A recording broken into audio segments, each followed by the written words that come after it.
హృదయపూర్వక వందనాలండి. మరి అందరూ బాగున్నారా? ఎందుకంటే దేవుడు నరులను భూమి మీద యథార్థవంతులుగా చేశాడు. ఏం చేశాడు? యథార్థత అనేది చాలా అవసరం.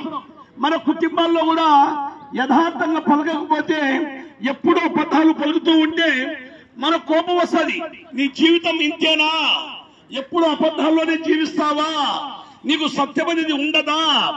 ఎందుకు ఇలా జీవిస్తున్నావు అని మనము చెప్తూ ఉంటాం.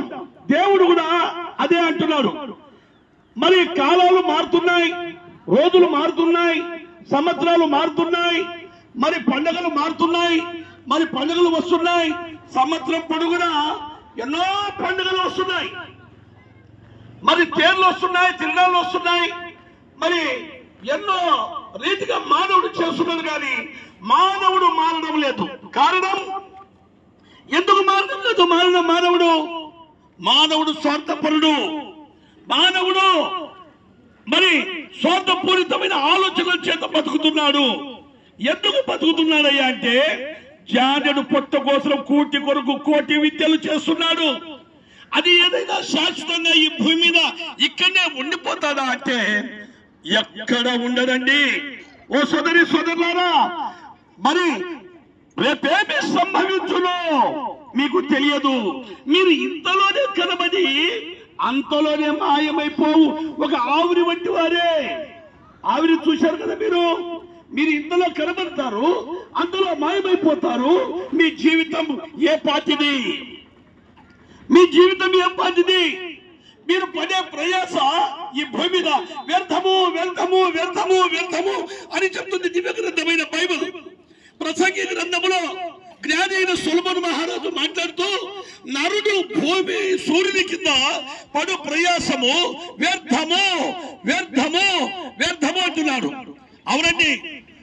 మరి చిన్న ప్రాయం నుండి ఎంతో కష్టపడి చేసిన మనిషికి వాళ్ళ కొడుకులు వాళ్ళ బిడ్డలు పెద్ద అయిన తర్వాత ఏమి సంపాదించావంటే, మరే చిన్నప్పుడు కాంచి రెక్కలు ముక్కలు చేసుకొని సంపాదించాలంటే పెద్ద సంపాదించడం లేదు, పెద్ద ఉరగబెట్టవులే అంటూ ఉన్నప్పుడు తన హృదయం ఎంత బాధకరంగా ఉంటుంది చూశారా?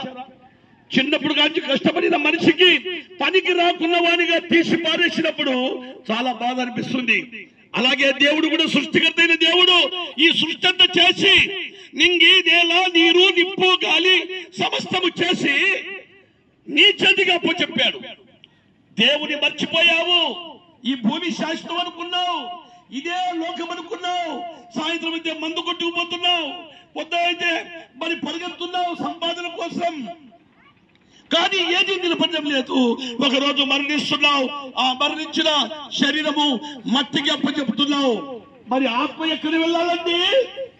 చెప్పండి. ఆత్మల గురించి చెప్పేవాళ్ళు ఏ ముఖ్యమంత్రి లేడు, ఏ ప్రధానమంత్రి లేడు, ఏ కలెక్టర్ లేడు, ఎవరూ చెప్పడం లేదు, ఏ పండితులు చెప్పడం లేదు, ఏ శాస్త్రవేత్తలు చెప్పడం లేదు.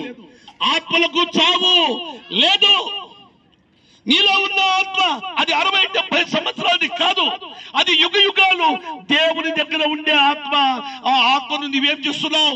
శరీర పరంగా కూటి కొరకు కోటి విద్యలు చేస్తూ అనేకమైన కామము, క్రోధము, మదము, మాత్సర్యము, కొట్లాటలు, వ్యభిచారము, దొంగతనము, మోసము, అబద్ధాల చేత ఇలాగా ఈ శరీరము ఇన్నాళ్ళు 60-70 సంవత్సరాలు నీవు జీవింపజేశావు. అందుకే పాపం వల్ల వచ్చు జీత మరణం. ఎలాగనగా పాపము పరిపక్వమై గర్భము ధరించి మరణము కనును. ఆ మరణం యుగ యుగాలు. సోదరి సోదరులారా, పండుగలు వస్తున్నాయి, హ్యాపీగా చేసుకుంటాం, బచ్చాలు చేసుకుంటాం, తింటాం. ఈ 26వ తారీఖు మరి ఎన్నో ప్రపంచంలో ఎన్నో దేశాలు మరి మరి మరి ఇండియా భారతదేశంలో అనేకమైన తేర్లు తిరునాళ్ళు చేసుకుంటూ తింటూ ఉంటారు. కానీ నీవు పొట్ట కొరకే చేస్తున్నావు.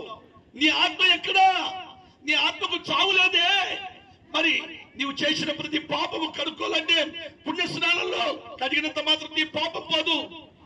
మరి నీవు యజ్ఞ యాగాలు చేసినంత మాత్రాన నీ పాపము కడగదు, పోదు. అందుకే చెప్తున్నాడు, 2000 సంవత్సరాల క్రితం ప్రభు అయిన యేసుక్రీస్తు ఈ భూమి మీదకి వచ్చాడు. మానవాళి కోసమే సమస్త మానవులు చనిపోయి పాతాళానికి అగ్నిగుండానికి వెళ్ళిపోతున్నారని ఆ ప్రభు అయిన యేసుక్రీస్తు ఈ భూమికి వచ్చి సర్వమానవాళి కోసం శిలువ మ్రాను మీద మరణించాడు. ఆ ప్రభు అయిన యేసుక్రీస్తు తన పరిశుద్ధమైన యవన రక్తాన్ని కార్చాడు నిన్ను శుద్ధీకరించడానికి, నిన్ను బాగు చేయడానికి, నిన్ను పరలోక రాజ్యములో యుగ యుగాలు ఆ తండ్రి దగ్గర ఉంచడానికి. ఓ సోదరి సోదరులారా, ఓ ప్రియ అమ్మ, అక్క, చెల్లి, ఓ తమ్ముడా, మీకందరికీ రెండు చేతులు ఎత్తి నమస్కారం చేస్తున్నాము. ఈ లోకం మంది కాదు, ఈ లోకము మన